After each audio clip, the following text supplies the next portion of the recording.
Araw-araw na pagbasa ng Biblia Araw 231.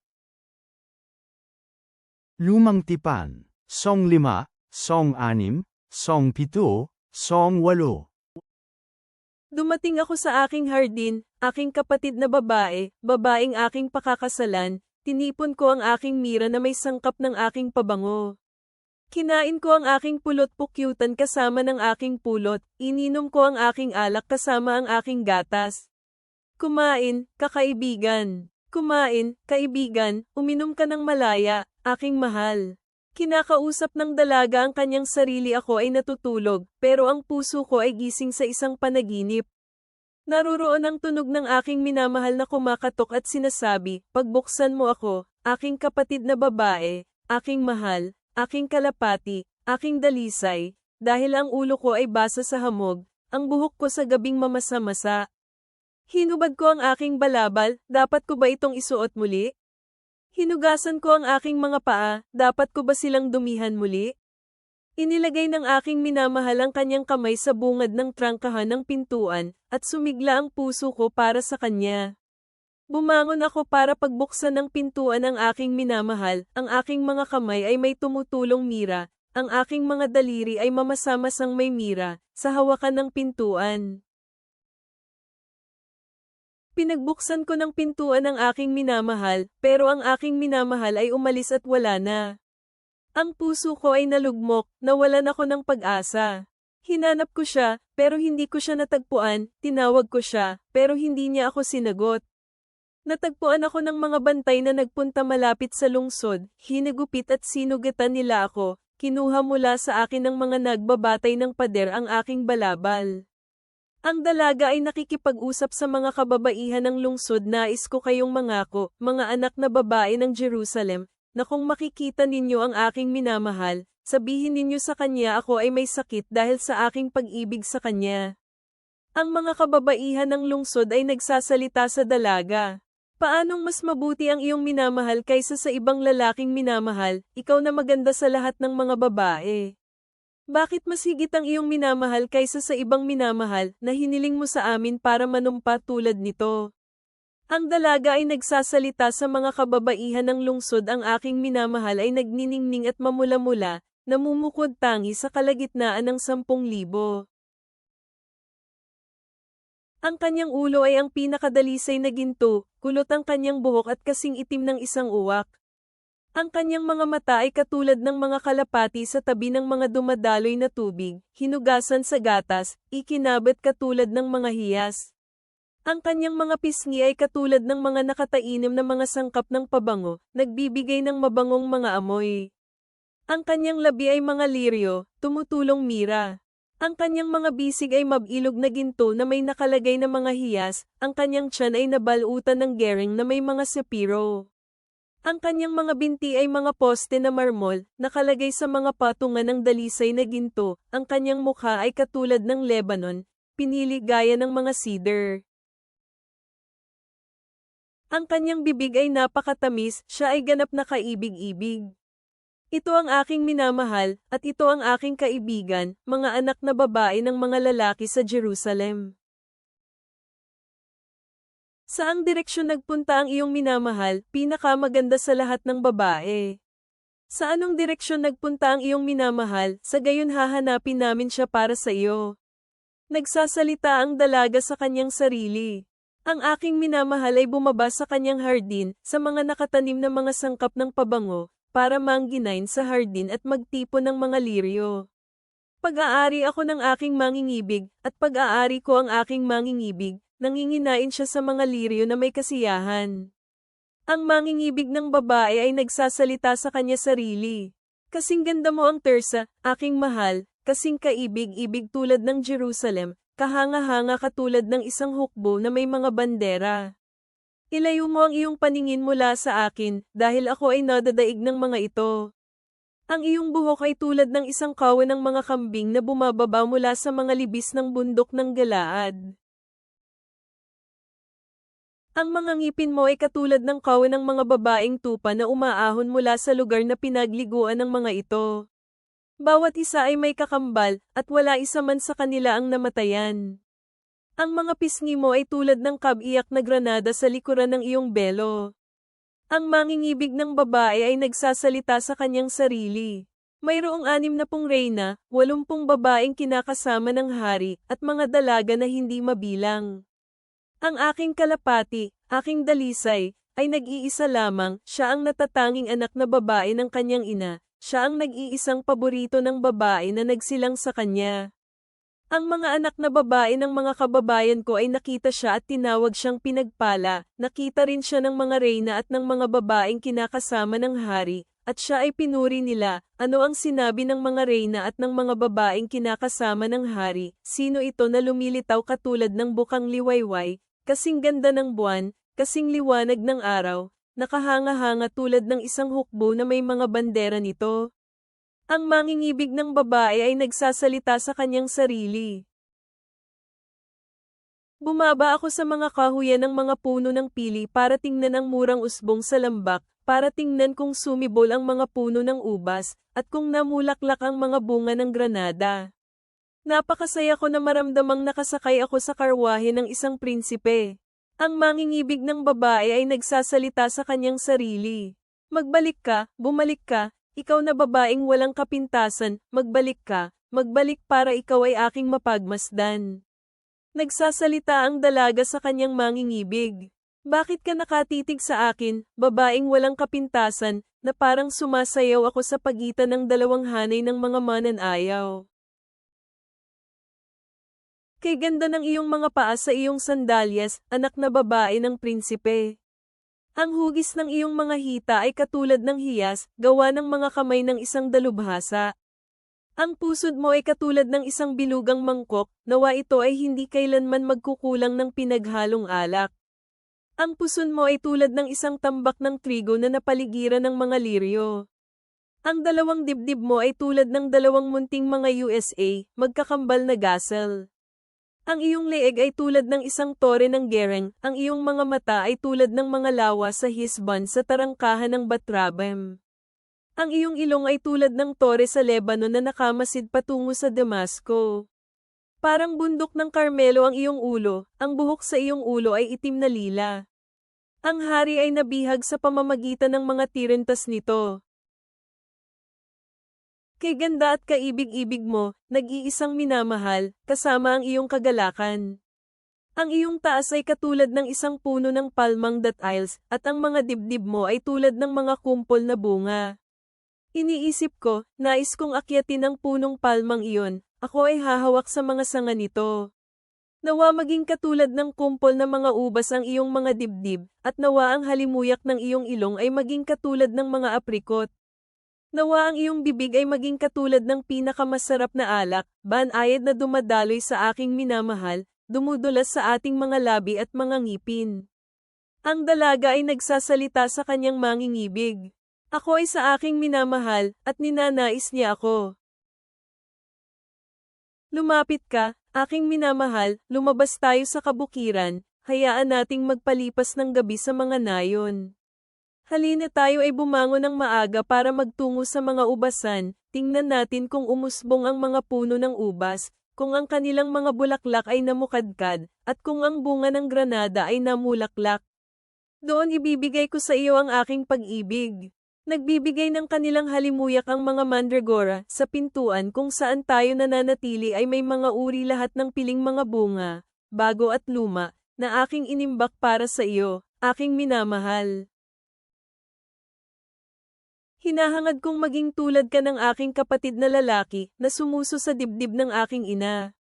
At sa tuwing nakikita kita sa labas, mahahalikan kita, at walang maaaring humamak sa akin. Pangungunahan kita at dadalhin kita sa bahay ng aking ina, at ako ay tuturuan mo. Bibigyan kita ng alak na hinaluan ng pampalasa para inumin at kaunting katas ng aking mga bunga na granada. Ang dalagang babae ay nagsasalita sa kanyang sarili. Hinahawakan ng kanyang kaliwang kamay ang aking ulo, niyayapos niya ako ng kanyang kanang kamay. Ang babae ay nagsasalita sa ibang kababaihan. Nais kong manumpa kayo, mga anak na babae ng kalalakihan ng Jerusalem, na hindi ninyo gagambalain ang aming pagtatalik hanggang ito ay matapos. Ang mga kababaihan ng Jerusalem ay nagsasalita sino ito na dumarating mula sa ilang, na sumasandal sa kanyang minamahal. Ang dalaga ay nagsasalita sa kanyang mangingibig ay sangkita sa ilalim ng puno ng aprikot kung saan ipinagbuntis ka ng iyong ina, kung saan kanya isinilang. Ilagay mo ako bilang isang tatak sa iyong puso, katulad ng isang selyo sa iyong bisig, dahil ang pag-ibig ay kasing lakas tulad ng kamatayan. Ang madamdaming debosyon ay tulad ng pagpupumilit ng syol, ang mga apoy nito ay lumalagablab, ito ay isang nagliliyab na apoy, isang apoy na mas mainit kaysa sa anumang apoy. Hindi kayang pawiin ng mga tubig na dumadaluyong ang pag-ibig, kahit mga baha ay hindi kayang tanggayan nito. Kung ibinigay ng isang lalaki ang lahat ng mga pag-aari sa kanyang tahanan para sa pag-ibig, ang inaalok niya ay maaaring lubos na hamakin. Ang mga kapatid na lalaki ng dalagang babae ay nagsasalita sa kanilang mga sarili. Kami ay mayroong isang batang kapatid na babae, at hindi pa lumalaki ang kanyang mga dibdib. Ano ang magagawa namin para sa aming kapatid na babae sa araw na siya ay ipapangakong ikakasal? Kung siya ay isang pader, magtatayo kami sa kanya ng isang tore na pilak. Kung siya ay isang pintuan, siya ay aming pagagandahin na may mga tabla ng cedar. Ang dalaga ay nagsasalita sa kanyang sarili. Ako ay isang pader, pero ang dibdib ko ay katulad ng kuta ng mga tore, kaya ako ay ganap ng hinog sa kanyang paningin. Ang dalaga ay nagsasalita sa kanyang sarili. May isang ubasan si Solomon sa Balhamon, pinaupahan niya ang ubasan sa mga nais mag-alaga nito. Bawat isa ay magdadala ng 1,000 halaga ng pilak para sa bunga nito. Ang aking ubasan ay talagang akin, ang 1,000 pera ay iyong pag-aari, minamahal kong Solomon, at ang 200 pera ay para sa mga nag-aalaga para sa bunga nito. Ang kasintahan ng babae ay nagsasalita sa kanya, ikaw na naninirahan sa mga hardin, ang aking mga kasama ay nakikinig sa iyong tinig, hayaan mong ako ay makarinig din nito. Ang dalaga ay nagsasalita sa kanyang kasintahan, magmadali ka, aking minamahal, at maging katulad ng isang gasol o isang batang usang barako sa mga bundok ng mga sangkap ng pabango. Bagong tipan. 1 Corinthians 27 minuto pasado alas 12:31, 1 Corinthians 13:1-13. Ngayon, kayo ang katawan ni Kristo at ang bawat isa ay bahagi nito. At hinirang ng Diyos sa iglesia, una ay ang mga apostol, pangalawa ay mga propeta, pangatlo ay mga guro, ang mga gumagawa ng mga makapangyarihang gawa, mga kaloob ng pagpapagaling, mga nagbibigay ng tulong, mga gumagawa sa gawain ng pamamahala, at ang mga may iba't ibang uri ng wika. Tayong lahat ba ay mga apostol? Tayong lahat ba ay mga propeta? Tayong lahat ba ay mga guro? Tayong lahat ba ay gumagawa ng mga makapangyarihang gawa? May mga kaloob ba tayong lahat ng pagpapagaling? Nagsasalita ba tayong lahat sa iba't ibang wika? Nagpapaliwanag ba tayong lahat ng mga iba't ibang wika? Ngayon, kayo ang katawan ni Kristo at ang bawat isa ay bahagi nito. At hinirang ng Diyos sa iglesia, una ay ang mga apostol, pangalawa ay mga propeta, pangatlo ay mga guro, ang mga gumagawa ng mga makapangyarihang gawa, mga kaloob ng pagpapagaling, mga nagbibigay ng tulong, mga gumagawa sa gawain ng pamamahala, at ang mga may iba't ibang uri ng wika. Tayong lahat ba ay mga apostol? Tayong lahat ba ay mga propeta? Tayong lahat ba ay mga guro? Tayong lahat ba ay gumagawa ng mga makapangyarihang gawa? May mga kaloob ba tayong lahat ng pagpapagaling? Nagsasalita ba tayong lahat sa iba't ibang wika? Nagpapaliwanag ba tayong lahat ng mga iba't ibang wika? Masigasig ninyong hanapin ang mas higit na mga kaloob, at ipapakita ko sa inyo ang napakahusay na paraan. Ipagpalagay na nakapagsasalita ako ng mga wika ng mga tao at ng mga anghel. Ngunit kung wala akong pag-ibig, ako ay gaya lang ng isang betenga na maingay o ng isang pampiyang na umaalingaw-ngaw. Ipagpalagay na mayroon akong kaloob ng propesya at nauunawaan ang lahat ng lihim na katotohanan at kaalaman, at mayroon ako ng lahat ng pananampalataya, sa ganoon ay napapalipat ko ang mga bundok. Ngunit kung ako ay walang pag-ibig, ako ay walang kabuluhan.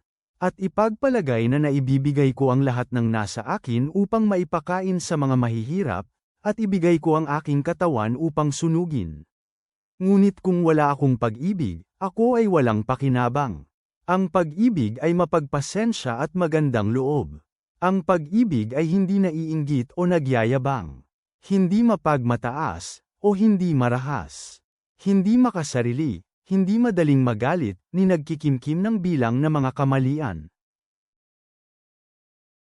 Hindi nagsasaya sa kalikuan. Sa halip, nagsasaya sa katotohanan.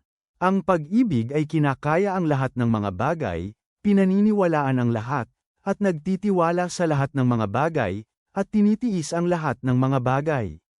Ang pag-ibig ay hindi nagwawakas. Kung mayroon mang mga propesya, ang mga ito ay lilipas. Kung mayroon mang pagsasalita ng wika, ang mga ito ay hihinto, at kung may kaalaman ito ay lilipas. Sapagkat nalalaman natin ng bahagya at nakapagpapahayag din tayo ng propesya ng bahagya. Ngunit kapag ang kaganapan ay dumating na, ang alinmang hindi ganap ay lilipas. Noong ako ay bata pa, ang salita ko ay tulad ng isang bata. Ang isip ko ay tulad ng isang bata, nagdadahilan ako na tulad ng isang bata. Ngunit nang ako ay nasa hustong gulang na, iniwan ko na ang mga bagay ng pagiging isip bata. Sa ngayon ang nakikita natin sa salamin ay tila madilim na larawan, ngunit pagkatapos ay mukhaan na. Ngayon ay nalalaman ko ang bahagya, ngunit sa panghinaharap lubusan ko ng malalaman na gaya ng lubos na pagkakilala sa akin. Ngunit ngayon ang tatlong ito ay mananatili, ang pananampalataya, pag-asa sa hinaharap, at pag-ibig. Ngunit ang higit sa lahat ng mga ito ay ang pag-ibig. Mga awit, Psalm 101-5. Sumigaw na may kagalakan kay Yahweh, buong daigdig. Maglingkod kay Yahweh ng may kasiyahan, magsilapit sa kanyang presensya na umaawit ng may kagalakan. Kilalanan ninyo na si Yahweh ay Diyos, siya ang gumawa sa atin, at tayo ay sa Kanya. Tayo ang Kanyang bayan at mga tupa sa Kanyang pastulan. Magsipasok kayo sa loob ng Kanyang mga tarangkahan na may pagpapasalamat at sa loob ng Kanyang mga silid na may pagpupuri. Pasalamatan at purihin ang Kanyang pangalan. Dahil si Yahweh ay mabuti, ang Kanyang katapatan sa tipan ay mananatiling magpakailanman at ang Kanyang pagiging totoo ay magpapatuloy sa lahat ng mga salinlahi. Ama naming nasa langit, kami ay lumalapit sa iyong harapan na puno ng pag-ibig at pasasalamat ang aming mga puso, tulad ng ipinahayag sa kagandahan ng awit ng mga awit. Naway pahalagahan namin ang malalim na ugnayan na iyong ipinagkaloob sa amin, na kinikilala na kami ay bahagi ng katawan ni Kristo, bawat isa ay may kakaibang kaloob upang maglingkod sa isa't isa sa pag-ibig. Tulungan mo kaming isabuhay ang walang pag-iimbot na pag-ibig na inilarawan sa unang Korinto, na hayaan itong maging gabay sa aming mga gawa at pakikisalamuha. Habang kami ay pumapasok sa iyong mga pintuan na may pasasalamat, naway maipakita ng aming buhay ang kagalakan at papuri na matatagpuan sa Awit Kapitulo 100, na nagdiriwang ng iyong katapatan. Baguhin ang aming mga espiritu sa iyong pag-asa at kagalakan. Amen.